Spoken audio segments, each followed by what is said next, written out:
Repaso de capítulo 1, preparing for the test.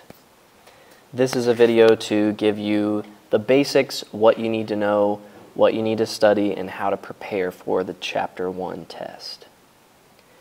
There are quite a few multiple choice and matching questions on the test that require you to know your vocab. So definitely practice vocab. Go to glencoe.com or do flashcards, watch the vocab videos, whatever works best for you to memorize that vocab.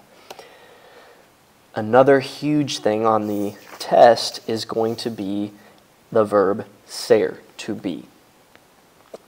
The thing that you really have to know and memorize is which form of the verb goes with which pronoun.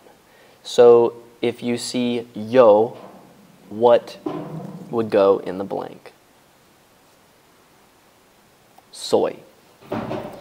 If you see tú, what would go in the blank? Eres. Basically, you're saying, I am, you are. Él, ella, usted, what form of ser? Es. You also use es if you replace he or she with someone's name. I could say, he is my cousin, or I could say, Tom is my cousin. Either one. You also use es when it's one object. So if I want to say, the school is big, I would say, la escuela es grande. Nosotros, what goes in the blank? Somos, we are. Vosotros, we don't really need to study this one. It's only used in Spain. It means y'all are. We don't use it in class very much, so don't worry about this one. And finally, ellos, ellas, and ustedes, what goes in the blank? Son. Just like el, ella, usted is used for one object, like la escuela es grande, if I want to say the schools are big, I have to use son, because this is for more than one object. They are, or las escuelas son, or if I want to replace ellos with the people's names who I'm talking about, like Tom and Sally, son amigos. Okay? Memorize those. Memorize which form of the verb is going to go with which pronoun.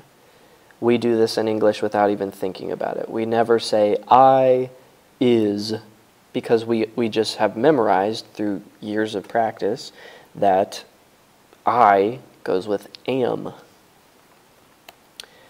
Here's a couple that might trip you up on the test if you're not careful. Anytime you see Fernando y yo or somebody y yo, that is always going to be the nosotros form of the verb, because it's no different than saying we. If I say Sally and I just could also say we if I decided to. So if you see Fernando y yo, you're going to use somos. If you see two people, that's no different than ellos. You could either say their names or you could just refer to them as they. And that means you're going to use son. Tú y José means you and somebody else, which in other words is you all. So that's ustedes. And that's going to be son. So be prepared to see these kinds of problems on the test. If you watched this and you've understood this, you'll know how to answer those correctly. Another important thing that you'll have to know for the test are the articles, los artículos. You need to know that el, la, los, and las means the. And you can't just throw them with any random word. You actually need to pair one of these four versions of the with the correct noun. So if I want to talk about escuela, I can't say el escuela because escuela is feminine. It's la escuela. I can't say la escuelas. I have to say las escuelas. So there's a section on the test where you'll have to decide which of these four you need to use. Also remember that un, una, unos, and unas means a, an, or some. If I were to say unas muchachas, that means some girls. Another important part of the test is changing a sentence that's singular into plural. So that means we change la escuela to las escuelas. We change grande to grandes, and we're still not done because so far it says the schools is big. What do we have to do if we're talking about more than one object? We can't use the form of ser like this. We need to use a different form of ser. Son. Las escuelas son grandes. Same for this example down here. The boy is intelligent. El muchacho es inteligente becomes los muchachos son inteligentes. The last part of the test is an essay question.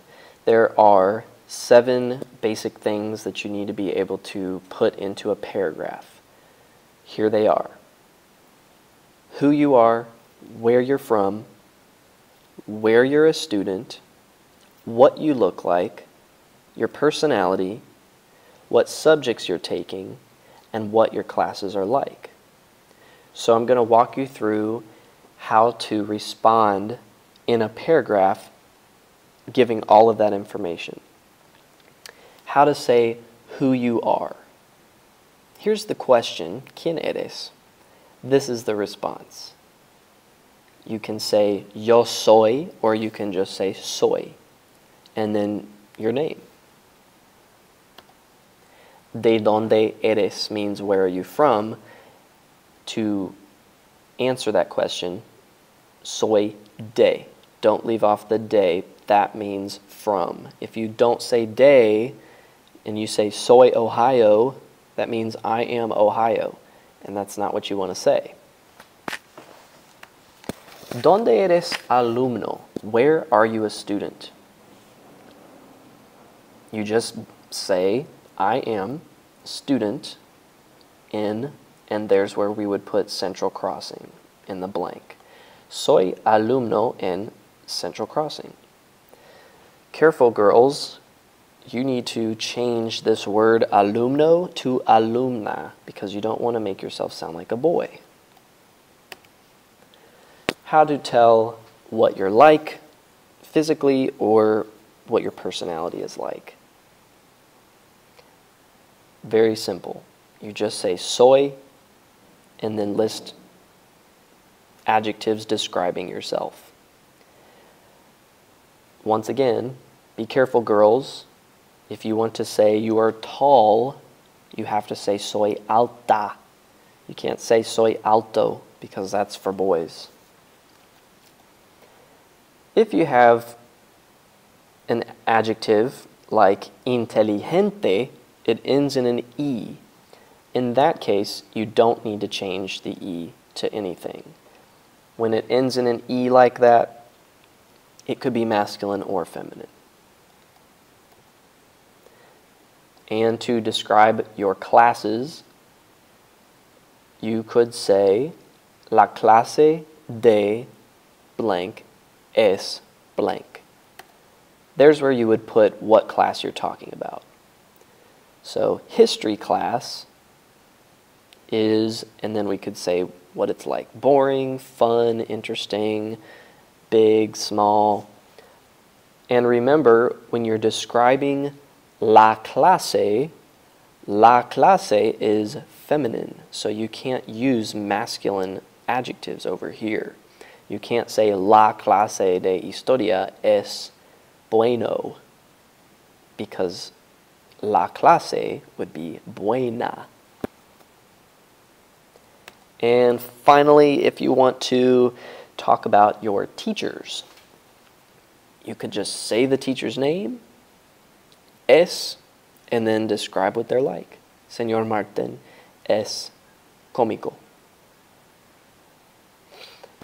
If you can successfully answer all of those questions and put it into a paragraph, and you know your vocab, you can change singular sentences to plural sentences.